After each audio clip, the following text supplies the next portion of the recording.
Order! Order! You are an incorrigible delinquent at times. Behave yourself, man!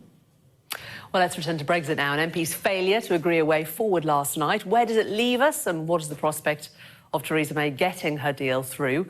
Well, joining us now from Westminster, Robert Olds, the director of the Bruges Group, a Eurosceptic think tank, and also Jessica Simor, Queen's Counsel at Matrix Chambers and a Remain supporter. Robert, to you first of all, where are we now? What do you think the most likely scenario now is?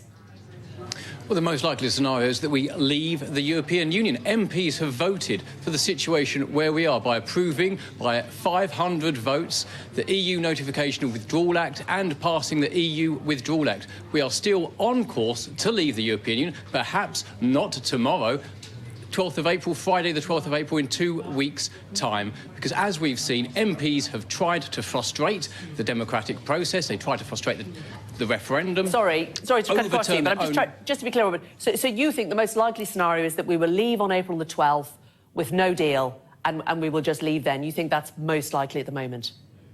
We'd be leaving without Theresa May's withdrawal agreement, in which case other deals kick in. There's no such thing as a cliff edge. But the European Union is increasingly frustrated with the failure of the Parliament to move this process forward. So the alternative is quite clear. We leave either with the withdrawal agreement, but most likely without it. There's still not parliamentary support for Theresa May's deal, so we're still on course to come out. And as we've seen from last night's antics in the House of Commons, no other option has the support of Parliament, least not another referendum, which would not deliver a Remain vote, even if it were to be held, which is highly, highly unlikely, because there's simply not the time nor support in Parliament for another referendum. So we need to move forward. Respect the referendum. Jessica, what are your thoughts? Do you think that is, I mean, on paper, that is where we are, isn't it? That we are going to leave on April the 12th with no deal at the moment, unless something happens, unless the Prime Minister is able to get a meaningful vote back in front of the House of Parliament, or if she's able to get a long extension from the EU. What do you think is the most likely outcome? Well, the Prime Minister has committed not to leave on no deal. She said that in Parliament, I believe, at the dispatch box on Monday. And yesterday's vote showed 400 MPs against no deal, surprisingly 160 in favour, but nevertheless a massive majority against no deal.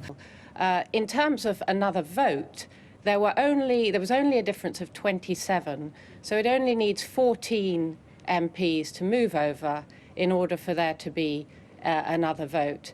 So it seems to me that if the vote does not go through on Friday, if the deal either isn't allowed to be voted on by the Speaker or doesn't go through, then the likelihood, I would have thought, is that in the following week or 12 days up to 12th of April, Parliament will move to decide to have another vote, to give the people the chance to decide again. The question will be, what should the people be deciding on? And obviously, Parliament will come to some decision in relation to that. But in my view, certainly Remain will be on the ballot. Robert, you're shaking your head at that, but that is a fair point, isn't it? You know, what you're maintaining is the right solution, leaving without a deal on April the 12th. It was the least popular option of the 8 that were voted for last night. And as Jessica was saying, the possibility of there being another referendum, possibly on what has been agreed, got the most support. I mean, clearly also not enough to get through, but it did get the most support. Well, that was because it was whipped against Labour Party policy by Jeremy Corbyn, who, of course, we all know is actually a leaver. That's why it got a disproportionate high amount of votes, calling for another referendum. There were Labour frontbenchers who abstained, so, you know, more people from Labour could have voted for it and they didn't. So it doesn't take an enormous leap to think that those numbers could be brought across. Well, the problem with the second referendum is that it's just an attempt by Remainers to undo the first referendum, undo the election result where 80% of MPs were elected on the manifesto commitment of respecting the referendum, honouring the referendum, taking us out of the European Union. And this is going to be an affront to democracy which won't be tolerated. But the biggest problem is they do not know what the question is. There has not been a majority in Parliament so far. They don't know what the question is. And the mechanics of holding a referendum, it takes around a year to get one through. Are we really going to delay Brexit by a year. It's already been over 1,000 days since the referendum result. People will not tolerate further delays, and neither will the European Union. They want us out before the European elections. They want us out by the very latest, the 22nd of May. There cannot be extensions beyond that. We run into European elections, new commission being formed. It can't proceed. So there will not be another referendum. It is a false prospectus. There was one, a people's vote in 2016. Leave one. Let's move forward. It's enough now. Jessica, an affront to democracy, what you're suggesting? Well, two points to make. First of all, it's just simply wrong to say it would take a year. The Institute of Government, I believe, has said 3 to 6 months. It could be done in 3 months. And the other point is it's frankly ridiculous and absurd to suggest that a vote by Parliament is disproportionate because Labour whips for a particular position. That position that Labour whipped for is Labour's policy, and they will whip for it again. And that their policy is to have a general election first. That is not their policy. Well, it doesn't matter whether it's their policy. The point is that they whipped for it, and with a free vote on the other side, it still didn't. That is not a disproportionate result. That is a democratic result, and that is what Parliament does. And they voted against another referendum. It's not happening. We need to move forward and implement the result of the last one. You can say it's not happening, but ultimately, I'm afraid it's our MPs that decide what's happening, not you.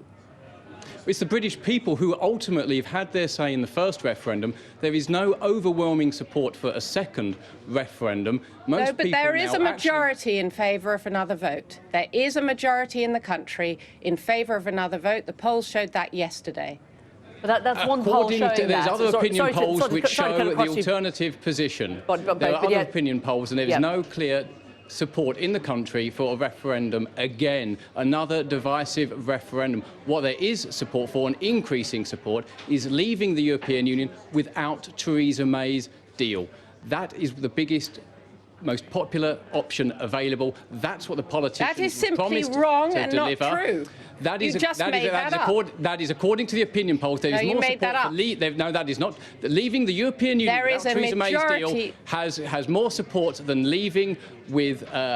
When you compare Remain and no deal, Remain has a majority. That is what's been clear in the opinion polls. We can't hear you if you talk over each other. But let's just get you both to stand up what you're saying. Jessica, just remind us of the poll that you are talking about and what it says. So the poll that I saw yesterday, which I believe was a Sky poll, was 45% in favour of another vote and 35% against. Now, correct me if I'm wrong, because that's only my recollection, but that was what I believe I saw yesterday evening. Yeah, and John Curtis has said there's other opinion polls. The leading expert on polling has said there is no clear mandate for another referendum. There's other opinion polls which show the opposite. And John Curtis is the leading expert. We can all talk about and choose our own polls, but let's implement the biggest poll in British political history, the referendum of the 23rd of June 2016. The numbers there outweigh any other poll.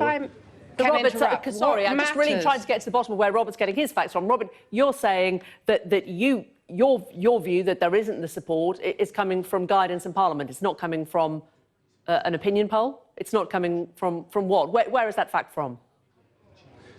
John Curtis has made it quite clear that there isn't actually support, because there are opinion polls which support a second referendum by a small margin, certainly not a majority in the poll your other guest was talking about. There's other polls that show a different position. But the fact remains, MPs will not vote for this. They've been asked on a number of occasions to implement another referendum, and it's been voted down on several occasions now. There's also the time factor. There needs to be consultation. There needs to be official groups recognised to campaign for the propositions in each of the questions of a referendum, which, of course, isn't decided yet. It would take around a year, and that is quite clear. The last one took a year to be held. They tried to rush it through sooner. The European Union will not delay Brexit any further, nor will the British public tolerate this dragging on much more. It's been over 1,000 days since the referendum, over 2 years since Article 50 was put in. We are just essentially weeks away from a point where we'd have to have European elections.